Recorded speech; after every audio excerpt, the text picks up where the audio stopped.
Bu günləri Azərbaycan dövlətinin başda cənab prezident İlham Əliyev olmaqla apardığı xarici siyasəti dəstəklənməyən demək olar ki, yoxdur. Nəinki Azərbaycanda, eləcə də dünyada dəstəklənməyən. Amma daxildə kimlərsə sanki bir siyasət yürütməyə çalışırlar ki, insanların əleyhinə. Ki, Azərbaycanda bir həmrəylik əldə olunub, birlik əldə olunub ki, orada sizlər də iştirak eləmişsiniz, indi də edirsiniz. Bu nədir? Bu ondan ibarətdir ki, illərdir güzəşt tətbiq olunurdu vergilərlə bağlı, əlavə dəyər vergisindən.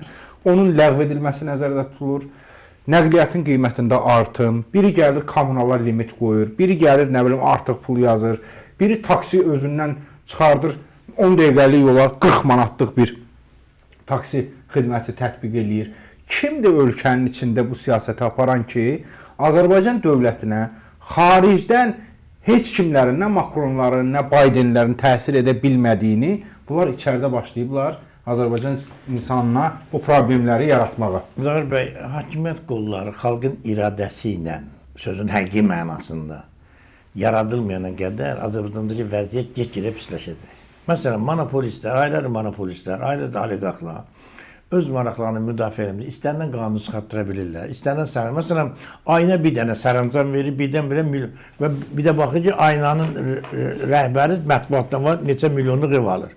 Və yaxud da tutaq ki, başqa bir qanun qoyulur, cəriməni artırırlar. Bir də baxır, məsələn, təsəvvür edin ki, Azərbaycanda su idarəsi, dövlət dotasiyasını işləyir. Su idarəsinin rəhbərinin, keçmiş rəhbərinin milyard dollarlıq əmlakları üzə çıxır. Azərbaycan dövləti SOCAR-a dotasiya verir, onun işıq borcunu ödəyir. Məlum olur ki, bir dənə adnan adında adam, bunun bir işçisi, orta səviyyəli işçisi bir neçə milyard pul qazanıb.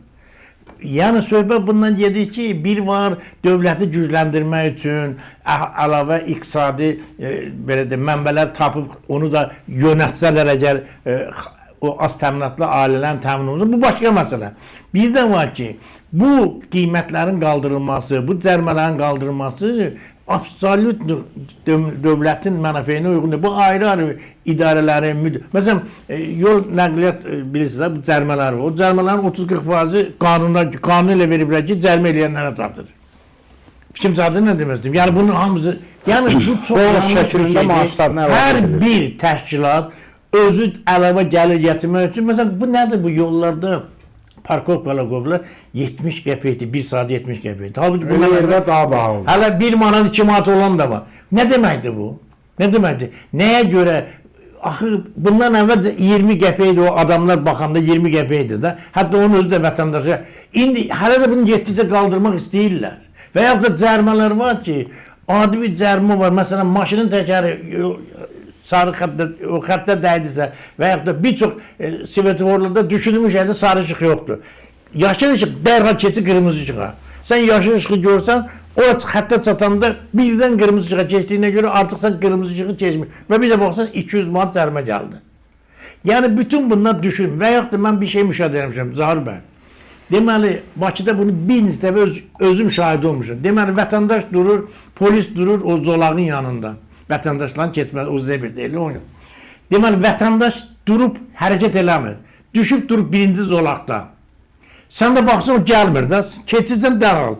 Sən zolaqda vətəndaşı gözləmədiyi o gəl. Mən özüm şəxsən 2-3 dəfə elə cərimə olmuşam. Vətəndaş keçmir. Mən saxlayıram ki, keçmir. Amma çəkilişdə belə görsən ki, vətəndaş ayağını qoyub ora, mən də gəldim keçdim burada, vəssalam, cərimə olunur. Bunu düşünülmüş yerdə adamları qoyublar ora, xüsusi adamları qoyurlar ora. Bu cürə oyun oynayırlar və sonra da vətəndaşlar deyir, sən bax, qanunu pozdun, o vətəndaş buradan keçməz deyirsə, ona yol verməm. Halbuki vətəndaş keçmir, hərəkət eləmir. Vətəndaş düşübdür səkidən, ağ xəttin üstə birinci zolağında, durub orada. Aydındır. Yəni bu nə deməkdir? Bu Azərbaycan hökumətinin olduqca yanlış bir siyasət, ayrı-ayrı məmurlar, ayrı-ayrı idarələr, ayrı-ayrı nazirliklər xalqı çapıb talamaq üçün sifariş verirlər Tarif Şurasında, sifariş verirlər Milli Məclisə, müxtəlifdir. Hələ o demirəm ki, idarələr özləri, məsələn, aeroport öz ayrıca qanun çıxartdı, taksinin qiymətini qaldırdı. Mən başım çıxmır. Bu nə ölkədir ki, kimin əlində nə imkanı var, orada ancaq xalqın əleyhinə sərəncam verir, qərar verir, qanun verir və s. və s. və ölkədə də sosial-iqtisadi vəziyyət o qədər ağırlaşıb ki, qiymətlər qalxır. Qiymətə nəzarət edən yoxdur, amma cəriməyə nəzarət edən var. Cərimələrin artırılmasına nəzarət var, amma qiymətlərin qeyri-qanuni artırılmasına, monopolistlərin xalqı çapıb talamasına nəzarət edən yoxdur. Dərmanlar astronomik rəqəmlərdə qalxır, ərzaq məhsulları qalxır, ölkəyə gələn digər gündəlik tələbat mallarının qiyməti qalxır.